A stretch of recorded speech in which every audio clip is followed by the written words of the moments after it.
Olá, bem-vindos para mais um estudo da obra Missionários da Luz, de número 15. Essa obra, psicografada pelo Chico Xavier e ditada pelo espírito André Luiz, que vem narrando as suas experiências no mundo espiritual em visita à Terra. No último estudo, nós acompanhávamos a visita de André Luiz aos trabalhadores que, encarnados, desdobravam-se pelo sono físico e visitavam as reuniões que ocorriam na espiritualidade.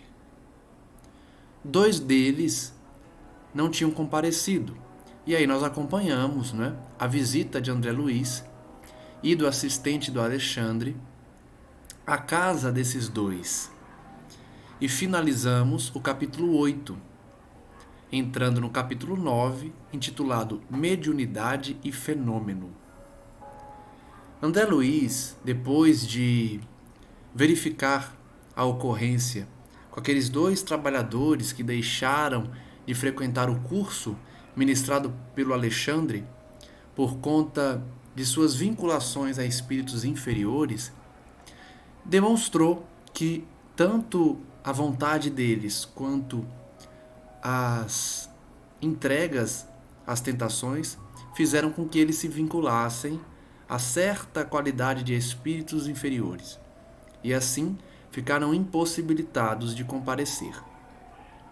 Colhemos as lições do assistente do Alexandre e agora nós vamos acompanhar a palestra dele, realizada nesse plano, tanto para instruir os trabalhadores quanto para assessorar quem se dedicava à recuperação e ao envolvimento daqueles que estavam treinando ainda para se tornarem trabalhadores fiéis. Então, o capítulo 9, intitulado Mediunidade e Fenômeno, se inicia da seguinte forma: Era considerável o número de amigos encarnados provisoriamente libertos do corpo físico pelo sono, que se congregavam no vasto salão. Então nós estamos no centro espírita em que Alexandre vai fazer sua explanação do lado de lá, do lado espiritual. E André Luiz já narra aí que está cheio o salão de pessoas que estão encarnadas e desdobradas pelo sono. Em primeiro lugar, junto da mesa diretora, onde Alexandre assumiu a chefia, instalaram-se os alunos diretos e permanentes do generoso e sábio instrutor. Distribuíam-se os demais em turmas sucessivas de segundo plano. Calculei a assistência de companheiros nessas condições em pouco mais de 100 pessoas, aproximadamente, exceção dos desencarnados que acorriam até ali em mais vasta expressão. Então, de pessoas encarnadas em desdobramento eram cerca de 100 pessoas. Só que a população espiritual, ou seja, os espíritos desencarnados, era muito mais. Ele sequer numera aqui, elenca a quantidade de tanta gente que tinha. Além do grupo do irmão Francisco, que trouxera os tutelados, outras associações da mesma natureza compareciam com seus pupilos, interessados em novas instruções. Então, relembrando que irmão Francisco trouxe o grupo de assistentes do trabalho dele, que é um trabalho de socorro no plano espiritual, e além do irmão Francisco, haviam outros grupos também. E aí a gente relembra, da vasticidade que é para realizar trabalhos no mundo espiritual. Observei, porém, uma particularidade. Somente os aprendizes comprometidos com Alexandre podiam relacionar suas dúvidas, pedidos e indagações, não em sentido verbal, mas por consultas que eram previamente transmitidas a ele antes de iniciar a dissertação. Então André Luiz divide uma informação interessante. Somente os alunos do Alexandre, os alunos que frequentavam o curso com maior assiduidade, é que podiam formular perguntas, tirar dúvidas e fazer comentários. que eram levados ao Alexandre antes dele começar a sua palestra. Atendendo minha curiosidade, Sertório, que se mantinha a meu lado, explicou atencioso. Há muitas escolas deste gênero para os encarnados que se dispõem a aproveitar os momentos de sono físico. Olha só, tem vários cursos no plano espiritual para quem quer aproveitar, para quem está encarnado e, ao desdobrar-se pelo sono físico, frequentar esses cursos. Nós já comentamos aqui que muitos dormem, mas não aproveitam a oportunidade. Ficam junto do corpo, vão para locais cuja vibração é inferior, é baixa, mas os cursos estão disponíveis para todos. É natural que aos discípulos permanentes, ou seja, aqueles que frequentam, que estão permanentemente trabalhando, desse ou daquele setor, caiba o direito de interrogar. Como vemos, não há particularismo, não há privilégios. Trata-se de uma questão de ordem dos serviços, mesmo porque os aprendizes de comparecimento eventual terão direitos outros, por sua vez, nos núcleos a que pertencem. Então, Sertório está explicando para André Luiz que não tem qualquer favoritismo, só porque os alunos do Alexandre que tinham direito a fazer perguntas. Isso era uma consequência natural, porque eles eram alunos permanentes, frequentavam assiduamente, né? De forma assídua, repetidamente. Diferente dos que iam eventualmente, dos que faltavam, iam às vezes. Então não é um favoritismo, é uma consequência lógica. Até porque quem frequenta mais tempo vai ter dúvidas mais desenvolvidas e não dúvidas de iniciantes que podem às vezes atrapalhar a explicação. Então ele simplesmente explicou a André Luiz que não há favoritismo. Os iniciantes também tinham suas particularidades nos núcleos que eles pertenciam. Ali, porém, os alunos do Alexandre permanentes é que estavam no seu núcleo de trabalho e aprendizado. Satisfeito pelo esclarecimento, indaguei. Qual o tema da noite? Há programa pré-estabelecido? Há sempre plano organizado para o trabalho, respondeu. Contudo, os temas são improvisados por Alexandre, depois de receber as indagações e consultas dos frequentadores habituais. Então, olha que interessante. Tudo é preparado com antecedência, porém, os temas o Alexandre desenvolve conforme as perguntas que ele recebe. É interessante realizar uma palestra dessa forma. Primeiro, lê as dúvidas, lê as perguntas para desenvolver um assunto, ao invés de ser o contrário. O orientador examina atentamente as questões suscitadas pela maioria e fornece instruções de modo a satisfazer igualmente aos assuntos com minoria de interessados. Então Alexandre desenvolve o assunto pegando as dúvidas da maioria, mas também respondendo às indagações da minoria.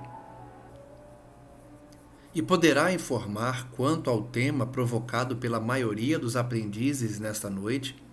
Percebam novamente como André Luiz é curioso, né? Ele já quer saber o assunto da noite, o assunto que vai ser tratado. Ele é muito curioso, o André Luiz. Ele pergunta então, pode me adiantar qual vai ser o tema de hoje? Creio que se refere à mediunidade e ao fenômeno em geral. Em seguida, o companheiro, por especial gentileza, convidou-me a integrar na Assembleia a equipe dos auxiliares do devotado instrutor, que tomara a tribuna, iniciando os serviços educativos. Então, André Luiz foi convidado a integrar a Assembleia de Auxiliares de Alexandre. Mais do que em outras ocasiões, realçava-se-lhe a figura veneranda e imponente. Irradiando a luz que lhe era própria, Alexandre dominava a reunião de trabalhadores e estudantes, não pelo magnetismo absorvente dos oradores apaixonados, mas pela bondade simples e pela superioridade sem afetação. Característica de espíritos superiores, né? não tem ego inflado, não tem necessidade de afirmação, de autoafirmação, de reconhecimento dos ouvintes. Alexandre é simples, bondoso e superior sem afetação, sem querer transparecer uma perfeição, sem querer se colocar acima dos demais. Isso aí é característica de espírito elevado. Todas as atenções centralizadas nele, começou a explanação com uma rogativa ao Senhor.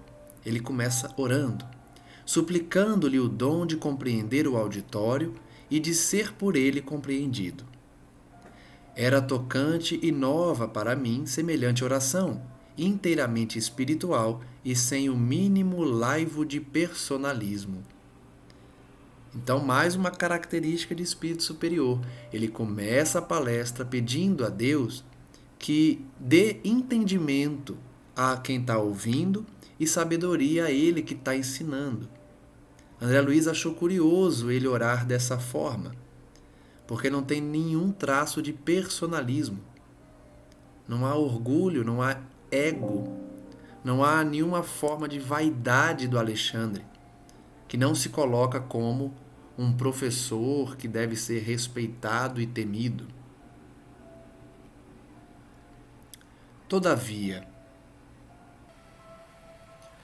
quanto mais procurava impessoalizar-se, afirmando-se mero instrumento da vontade divina, mais destacado se tornava o orientador aos meus olhos, como verdadeiro expoente de sabedoria, humildade, prudência, fidelidade, confiança e luz. Então, quanto mais o Alexandre se diminuía, mais ele se tornava grandioso aos olhos de André Luiz, porque enxergava nele uma pessoa simples, humilde, prudente, fiel aos princípios cristãos e com essas características de espírito de luz. Finda a oração comovedora, começou a falar, dirigindo-se aos ouvintes com palavras firmes e diretas. Irmãos, prosseguindo em nossos trabalhos, comentaremos hoje vossos pedidos de orientação mediúnica, em face das dificuldades que se vos apresentam na luta de cada dia e que classificais como impedimentos de natureza psicofisiológica. Então, Alexandre explica que a sua palestra será voltada a esclarecer as dúvidas quanto à mediunidade, porque não se esqueçam que estamos tratando de pessoas que estão vivendo na Terra, exercendo a mediunidade e, quando dormem e vão para esses encontros, estão cheios de dúvidas em relação ao exercício da mediunidade. Alexandre, então, vai ajudar aqueles encarnados, principalmente, a desenvolver, a aplicar, a exercer a mediunidade de forma a afastar os chamados impedimentos de natureza psíquico-fisiológica. Porque, pelas perguntas que fizeram a ele percebeu que muitos médiuns colocam impedimentos, desculpas, dizendo que não desenvolve a mediunidade por conta de problemas de natureza psíquica e do corpo. Então ele vai esclarecer o motivo real da ausência de desenvolvimento daquelas faculdades. Desejais realizações generosas nos domínios da revelação superior, sonhais conquistas gloriosas e realizações sublimes. Entretanto, há que corrigir vossas atitudes mentais diante da vida humana. Então é uma lição para todos aqui da Terra. Ele diz: vocês querem ter grandes realizações, querem ter revelações superiores dos espíritos, querem realizar um trabalho como o do Chico Xavier, de Valdo Pereira Franco e tantos outros médiuns, porém se esquecem que para isso é necessário corrigir atitudes mentais na vida humana. Quantos médiuns, de fato, aplicam o Evangelho na sua vida particular?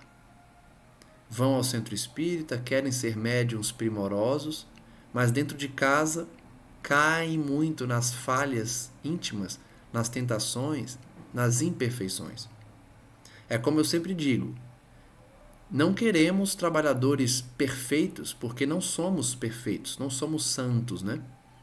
Somos imperfeitos, porém, é necessário ter um mínimo de esforço para manter uma vibração elevada, para não cair nas mesmas tentações que caímos de forma multimilenar, como já vimos nessa obra, essa expressão. Então, ele pergunta: como intentar construções sem bases legítimas? Atingir os fins sem atender aos princípios? Vejam essa ideia que nós colhemos do Espiritismo de desenvolvimento de trabalhos. Geralmente nós queremos colocar a carroça na frente dos bois, né? Ou seja, queremos grandes trabalhos sem o preparo devido, sem as bases. Para servirmos ao Evangelho perante a sociedade, primeiro precisamos servir dentro de casa, com as nossas relações familiares. Não se reduz a fé a simples amontoado de promessas brilhantes e o conjunto de ansiedades angustiosas que vos possui os corações, de modo algum poderia significar a realização espiritual propriamente dita. Então não basta fazer promessas, não basta recitar verbos, recitar palavras, prometer. O conjunto de ansiedade que o médium carrega, de angústia que possui o coração dos trabalhadores, não é uma realização espiritual. É um impedimento, é uma dificuldade. A edificação do reino interior com a luz divina reclama trabalho persistente e sereno. Trabalho persistente. Todo dia, rotineiramente, exercitar o perdão das ofensas, a humildade, a simplicidade, diminuir o ego a ponto de quase eliminá-lo, não ter vaidades, não responder a ofensas, oferecer a outra face. Tudo isso é trabalho persistente e sereno. Sem esse esforço, não há como ser um médium, um trabalhador para a causa cristã de forma excelente. Seremos trabalhadores falhos, com pequenas tarefas e especialmente com complicações pessoais. Não será tão somente ao preço de palavras que erguereis os templos da fé viva. Nós cansamos de ver isso nas obras que estudamos aqui. Não basta palavra, é necessário ação. Como acontece a comezinhos serviços de natureza terrestre, é imprescindível a escolha de material, esforços de aquisição, planos deliberados previamente, aplicação necessária, experimentação de solidez, demonstrações de equilíbrio, firmeza de linhas, harmonia de conjunto e primores de acabamento. O que Alexandre está falando aqui? Ele está comparando a edificação espiritual dentro de cada um a um prédio aqui na Terra. Ele diz que para se construir um prédio é preciso preparar o material, adquiri-los, organizar a planta, desenhar, começar a construção, fiscalizar a obra, para terminar o conjunto e fazer o acabamento. A mesma coisa em relação às edificações espirituais, é tudo pouco a pouco, sem pressa, desenvolvendo o projeto e aplicando pouco a pouco. Alexandre fez ligeira pausa, fixou atentamente a assembleia, como se estivesse a transmitir-lhe ondas vigorosas de magnetismo criador, e prosseguiu. Reúnem-se aqui muitos irmãos que pretendem desenvolver as percepções mediúnicas. Muitos que estavam ali queriam desenvolver a mediunidade. Entretanto, aguardam simples expressões fenomênicas supondo erroneamente que as forças espirituais permanecem circunscritas a puro mecanismo de forças cegas e fatais, sem qualquer ascendente de preparação, disciplina e construtividade. Então, ele está puxando a orelha dos médiuns ali presentes. Por quê? Ele diz que a maioria querem exercer, desenvolver a mediunidade com simples expressões de fenômeno, supondo de forma errada que as forças espirituais agem conforme a nossa vontade, de forma cega, sem preparação, sem disciplina, sem construtividade. Não é assim. E é por isso que os céticos não foram convencidos. Por quê? Exigiam a prova do plano espiritual na hora que eles quisessem, conforme a provocação deles em todos os lugares. E não é assim. A espiritualidade não satisfaz nossa curiosidade ou nossos interesses passageiros. A espiritualidade não tem qualquer intenção de convencer o cético. Então não adianta querer que se reproduzam em laboratório os fenômenos mediúnicos. Na grande maioria das vezes, eles surgem, eles ocorrem de maneira não esperada, quando menos se espera mesmo. Então é um erro achar que a mediunidade é um mecanismo cego e fatal. É preciso preparação, construção, ascendência de disciplina. Requerem a clarividência, a clareaudiência, o serviço completo de intercâmbio com os planos mais elevados. No entanto, terão aprendido a ver, a ouvir e, sobretudo, a servir na esfera de trabalho cotidiano? Olha que pergunta profunda Alexandre faz. Os médiuns querem ver, ouvir, fazer um contato direto com o plano espiritual. Mas eles se perguntam: será que eu aprendi a ver, a ouvir e a servir no trabalho cotidiano, no dia a dia, na família, no trabalho, na via pública? É uma pergunta que devemos nos fazer. Nós queremos abraçar Jesus Cristo. Nós queremos que Chico Xavier venha conversar com a gente. Mas a gente se prepara para esse encontro? No dia a dia? A gente trata a esposa, o marido, os filhos, os irmãos, os pais, da forma que queremos tratar Jesus ou que ele nos trate? Então, é o cotidiano, é o dia a dia que vai nos preparar para encontros maiores, para tarefas maiores, inclusive na mediunidade.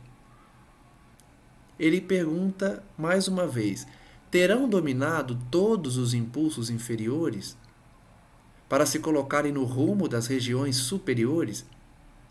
Percebam que é um pensamento lógico.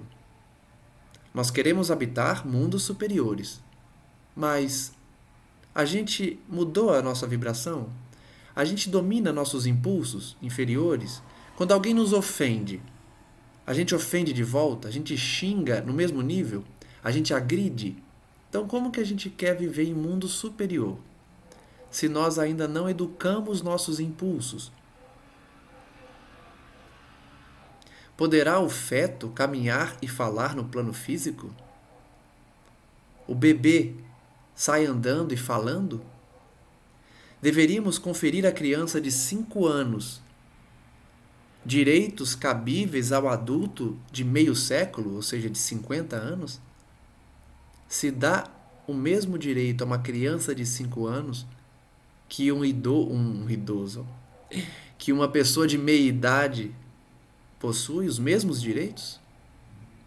Se as leis humanas, ainda transitórias e imperfeitas, traçam linhas de controle aos incapazes, estariam as leis divinas, imutáveis e eternas, à mercê dos desordenados desejos da criatura?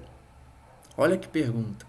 Se a nossa lei aqui da Terra, que é transitória e imperfeita, define linhas de controle aos incapazes, ou seja, as pessoas menores de idade, com desenvolvimento mental incompleto, com alienação mental. Essas pessoas têm limites. As crianças, né, os menores de idade, os doentes mentais, eles têm limites. As leis divinas deixariam que os desejos da criatura criassem a desordem? Então, da mesma forma que há limites aqui, há limites na lei divina em relação às criaturas. Ó, meus amigos, sem dúvida, há muitos gêneros e processos mediúnicos em função no mundo das formas em que viveis. Existem várias espécies de mediunidade. Urge, porém, estimar o trabalho antes do repouso, aceitar o dever sem exigências, desenvolver as tarefas aparentemente pequeninas antes de vos inquietardes pelas grandes obras, e colocar os desígnios do Senhor acima de todas as preocupações individuais. Alexandre acaba de ensinar o roteiro para uma mediunidade equilibrada, para abraçarmos uma tarefa de elevação e também para termos uma vida futura de paz e harmonia. Então, trabalhar antes de repousar, e o trabalho que ele diz aqui é cumprimento dos deveres, aceitar os deveres sem exigências, não ficar reclamando dos deveres que tem a cumprir, desenvolver as tarefas que achamos pequenas antes de abraçar tarefas grandiosas. Falamos isso aqui algumas vezes já.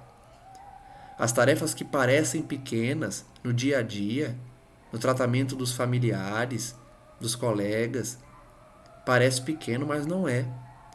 É a preparação para obras grandes no futuro.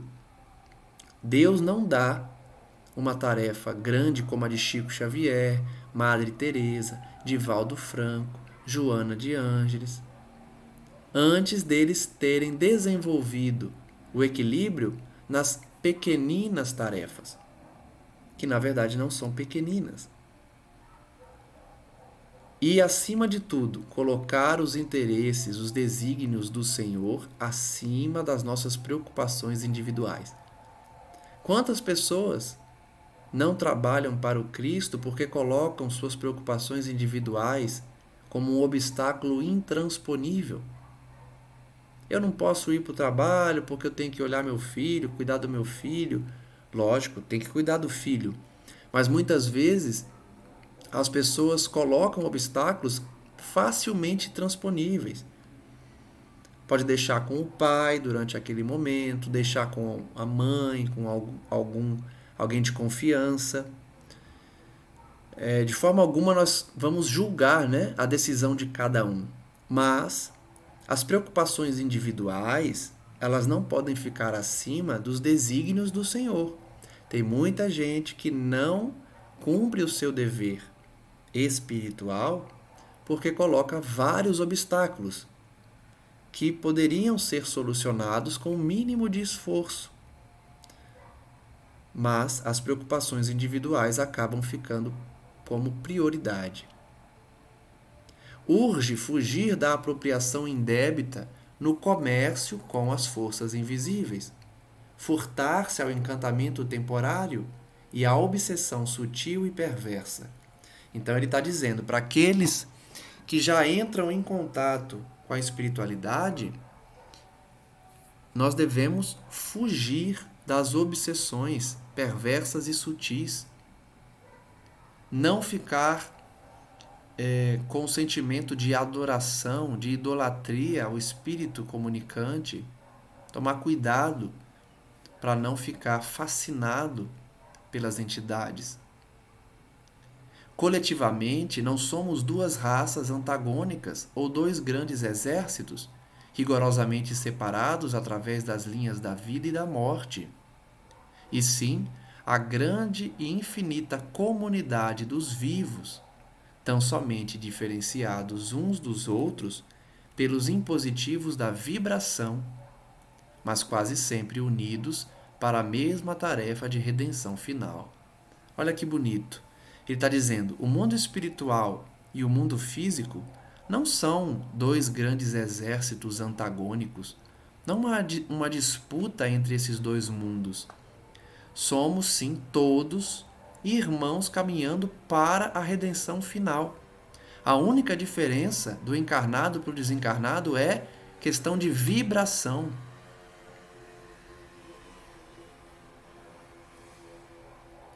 Não julgueis que a morte da forma santifique o ser que a habitou.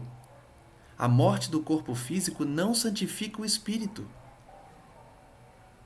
Se o raio de sol não se contamina ao contato do pântano, também o doente rebelde é o mesmo enfermo se apenas troca de residência. Então, ele está comparando a morte com uma troca de residência.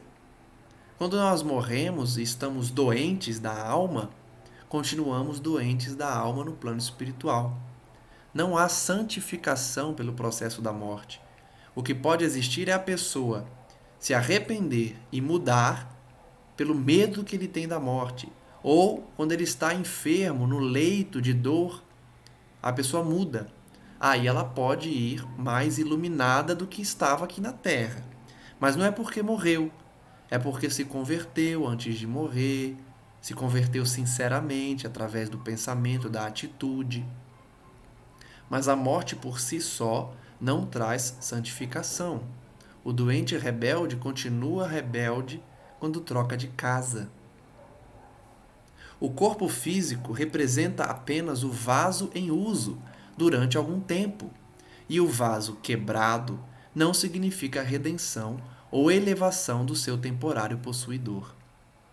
Essa expressão me fez recordar uma página de Emmanuel que a gente já publicou no canal, chamada O Vaso, em que Emmanuel se refere justamente ao corpo físico como sendo um vaso, né? Um vaso de planta, um vaso de enfeite, que nós devemos cuidar desse vaso, né? Não abusar da bebida, da comida, das viciações, preservar esse vaso, não deixar ele quebrar. Recorremos a semelhante imagem para dizer-vos que o habitante da esfera, atualmente invisível aos vossos olhos, é um irmão nem sempre superior a vós outros nos círculos evolutivos.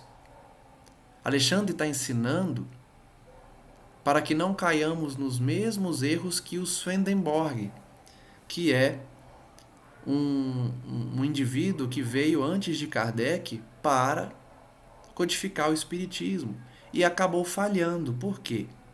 Quem quiser fazer a pesquisa aí no Google, né, sobre o Swedenborg, é um indivíduo, se eu não me engano, sueco, né?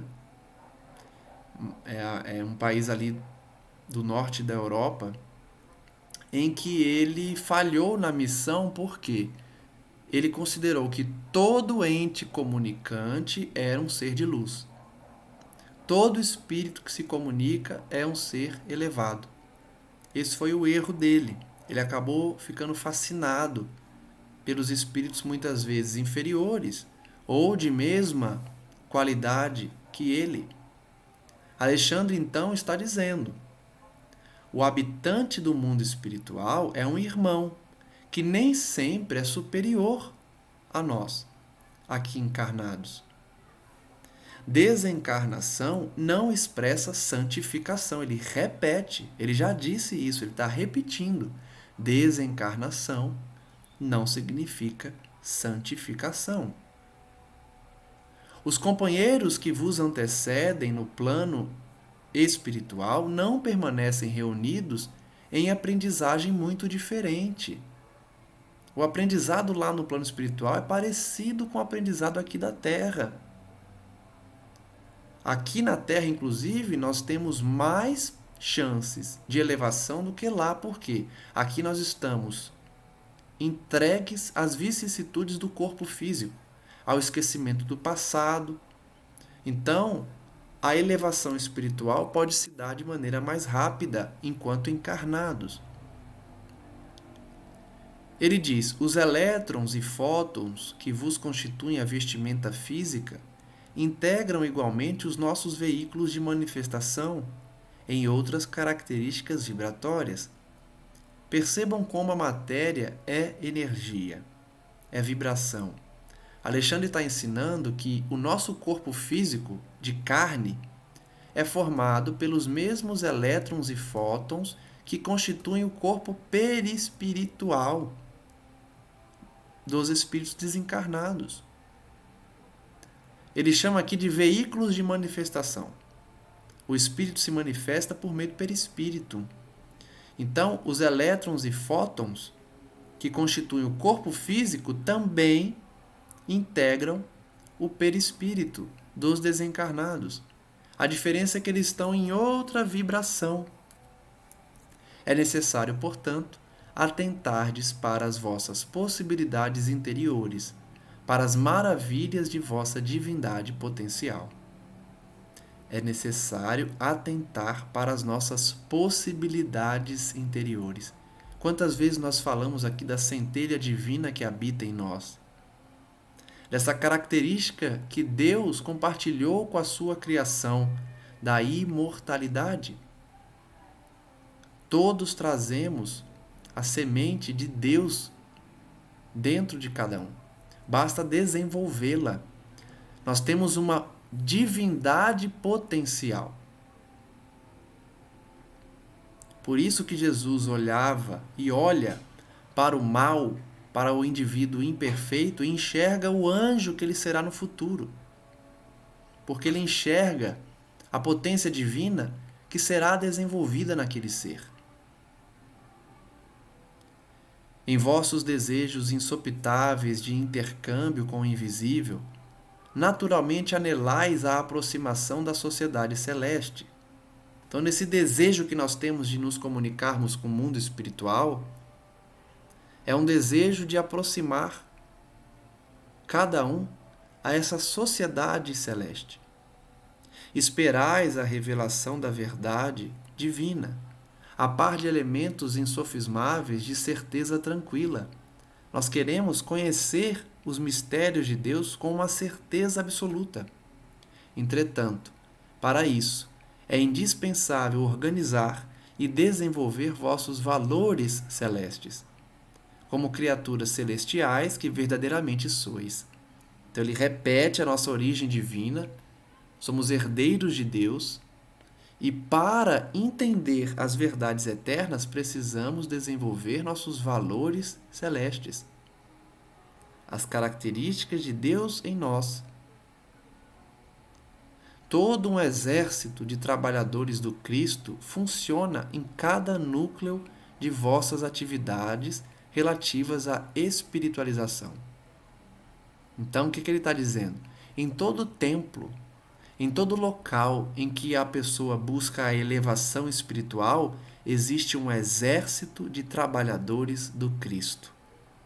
Eles estão em todo o núcleo de atividades de espiritualização, convocando-vos ao sentimento iluminado, à virtude ativa, ao departamento superior da vida íntima. Há um convite constante para a nossa elevação espiritual. Todavia, é ainda muito forte a vossa tendência de materializar todas as expressões do Espírito, esquecidos de espiritualizar a matéria. Por que nós não ouvimos esse exército do Cristo? Porque trazemos uma tendência ainda muito forte de materializar as expressões do Espírito, tornar matéria o que é espiritual, em vez de ser ao contrário. Nós temos que espiritualizar a matéria e não o contrário, mas a gente geralmente faz justamente isso. Materializa o que é espiritual. Solicitais a luz, quase sempre perseverando nas sombras. Olha como o ser humano é hipócrita, né? Nós somos hipócritas. Nós pedimos luz, mas perseveramos na sombra. É uma atitude contraditória. Reclamais felicidade semeando sofrimentos. Nós queremos colher felicidade semeando sofrimento. Como a pessoa quer ser feliz se ela impõe infelicidade aos outros? Então não se pode colher felicidade se você está plantando infelicidade, sofrimento. Pedis amor, incentivando a separação, buscais a fé, duvidando até de vós mesmos. Olha como o Alexandre expõe a nossa postura contraditória. Quantas pessoas pedem amor, mas incentivam a separação? Quantas pessoas buscam a fé, mas duvidam até delas próprias? E fé é confiança em Deus. A possibilidade de comerciar emoções, ou seja, comercializar emoções com as esferas invisíveis que vos rodeiam, não representa de modo algum a realização espiritual imprescindível à edificação divina de cada um de nós. Ele está dizendo, a mediunidade não representa a edificação divina em cada um. A mediunidade é comunicação com os espíritos. Edificar os valores de Deus em nós não é por meio da mediunidade. A mediunidade é para nos inspirar, nos aconselhar, trazer as mensagens do plano espiritual, fazer essa troca de informações e de energia. Mas a edificação divina é no cotidiano, é na atitude, é no pensamento. Por quê? O problema da glória mediúnica não consiste em ser instrumento de determinadas inteligências, mas em ser instrumento fiel da divindade. Mediunidade gloriosa, nas palavras de Alexandre, não é ser um médium de um espírito qualquer, de uma inteligência qualquer. É ser um instrumento fiel de Deus. Olha a diferença. Olha a diferença. Mediunidade é você se vincular a um espírito. Agora, ser instrumento fiel de Deus é algo completamente diferente, muito maior. E isso a gente faz no dia a dia, no pensamento, na conduta. Para que a alma encarnada efetue semelhante conquista, ou seja um instrumento fiel da divindade, é indispensável desenvolva os seus próprios princípios divinos. Ele repete. Mais uma vez ele está falando de desenvolvermos os princípios divinos que há em nós. A bolota é o carvalho potencial. O punhado de sementes minúsculas é o trigal de amanhã. O germe insignificante será, em breves dias, a ave poderosa cortando amplidões. Mais uma imagem que ele se utiliza para a gente enxergar a evolução espiritual, a elevação da alma. A semente de hoje será uma árvore frondosa amanhã. Ele está fazendo essa alegoria entre a nossa inferioridade atual e a nossa angelitude futura. Alexandre estava cada vez mais empolgante e belo. Do alto jorravam-lhe sobre a fronte fios irisados de brilhante luz. Olha a inspiração que Alexandre recebia do alto. Mediunidade, prosseguiu ele, arrebatando-nos os corações, constitui meio de comunicação. Acabei de falar isso. Mediunidade é um meio de comunicação. E o próprio Jesus nos afirma: eu sou a porta. Se alguém entrar por mim, será salvo, e entrará, sairá e achará pastagens. Por que audácia incompreensível imaginais a realização sublime sem vos afeiçoardes ao Espírito de verdade, que é o próprio Senhor. Vejam que pergunta do Alexandre, hein?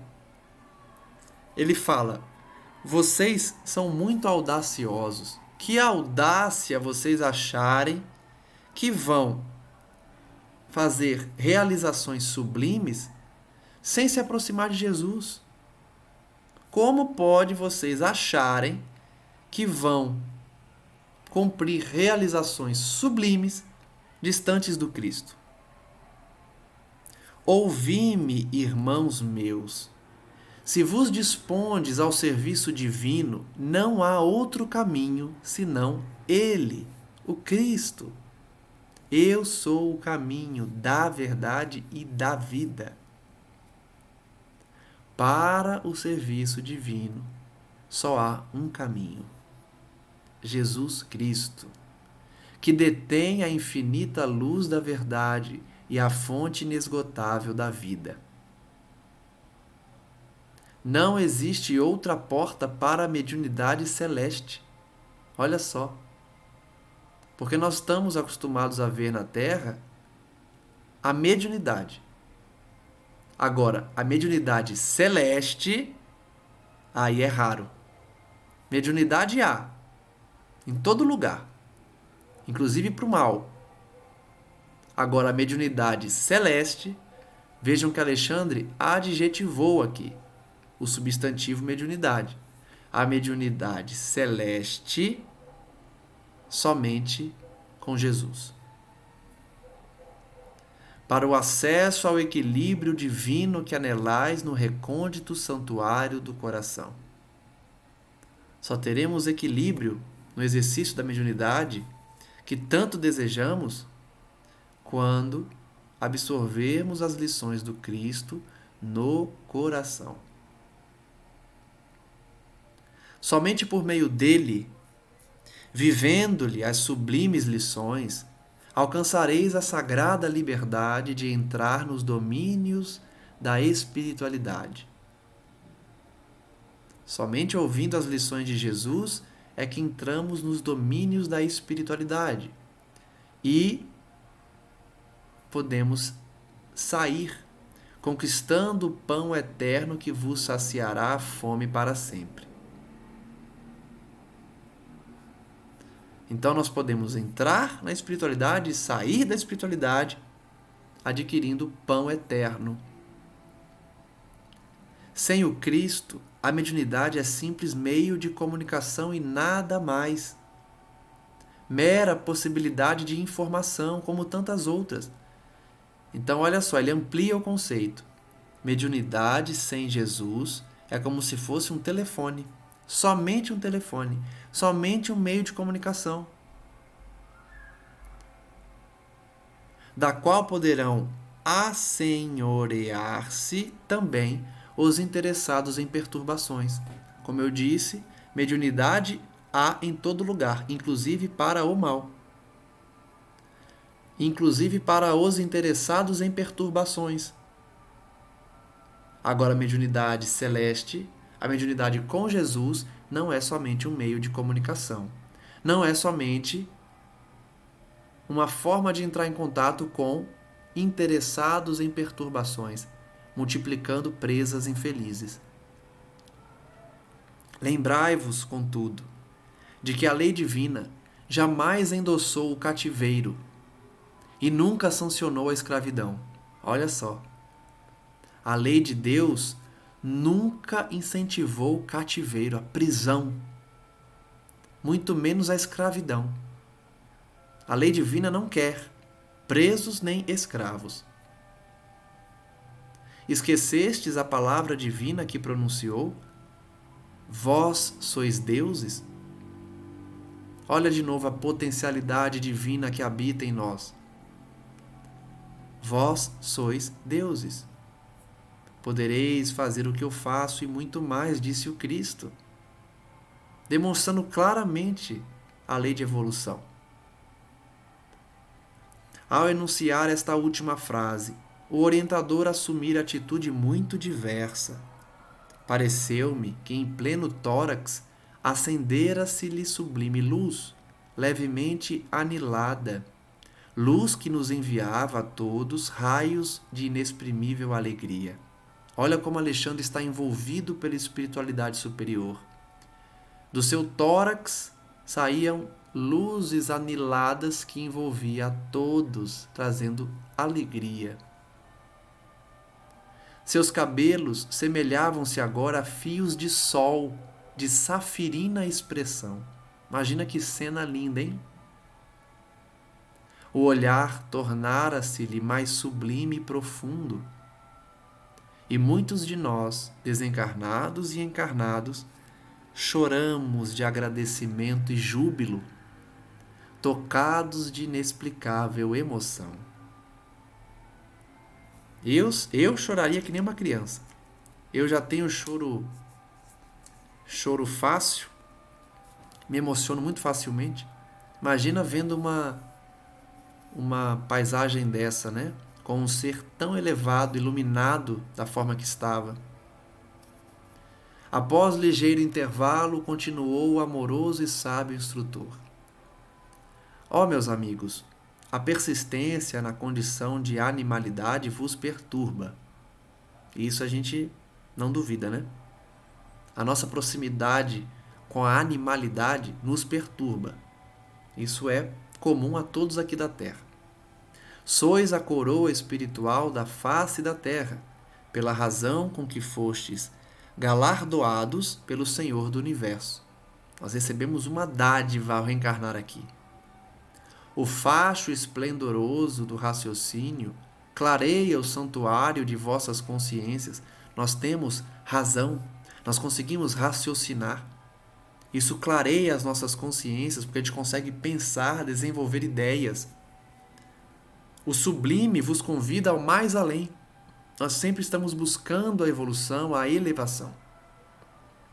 Irmãos mais velhos vos convocam ao convívio do Pai. Essa expressão irmão mais velho é muito bonita. Vários espíritos utilizam. Jesus é nosso irmão mais velho. Os nossos mentores são irmãos mais velhos, porque eles já vivenciaram o que a gente vivencia hoje. Eles são sábios, eles sabem os caminhos da redenção. Então são como irmãos mais velhos que se preocupam com os irmãos caçulas, os irmãos menores. Eles nos convidam ao convívio do Pai. No entanto, buscais demorar voluntariamente na fauna da irracionalidade primitiva. Nós insistimos em ficar irracionais, mesmo que já tenhamos a iluminação das consciências, a razão para pensar. Persistimos na irracionalidade. No campo vibratório da mente humana, sente-se ainda o veneno das víboras ingratas, o instinto dos lobos famulentos, as ciladas das raposas, o impulso sanguinário dos tigres vorazes, a vaidade e o orgulho dos leões. Então agora Alexandre está comparando a animalidade, o reino animal mesmo, para demonstrar a nossa inferioridade. Agimos muitas vezes como cobras ingratas, com o instinto de lobos famintos, armando ciladas como as raposas, com o impulso, com a cólera do tigre, a vaidade dos leões. Estamos ainda, próximos muito mais dos animais do que dos anjos. Estamos recém-saídos da animalidade. Estamos desenvolvendo ainda valores divinos. E essa é a grande tarefa da nossa reencarnação. Vamos finalizar por aqui o estudo de hoje. Prosseguiremos na terça-feira, porque segunda é dia de Evangelho, estudo do Evangelho. E o estudo de hoje nos permite reflexionar, refletir sobre a importância de buscarmos a mediunidade santificada através da conduta do cotidiano no bem, realizando a reforma íntima, a fim de que um dia possamos abraçar tarefas maiores, tarefas em que socorreremos muitos corações. Por enquanto, abracemos as tarefas consideradas pequenas, mas que na verdade também são grandiosas, que são as tarefas junto à nossa família, aos nossos amigos, àqueles que nos observam.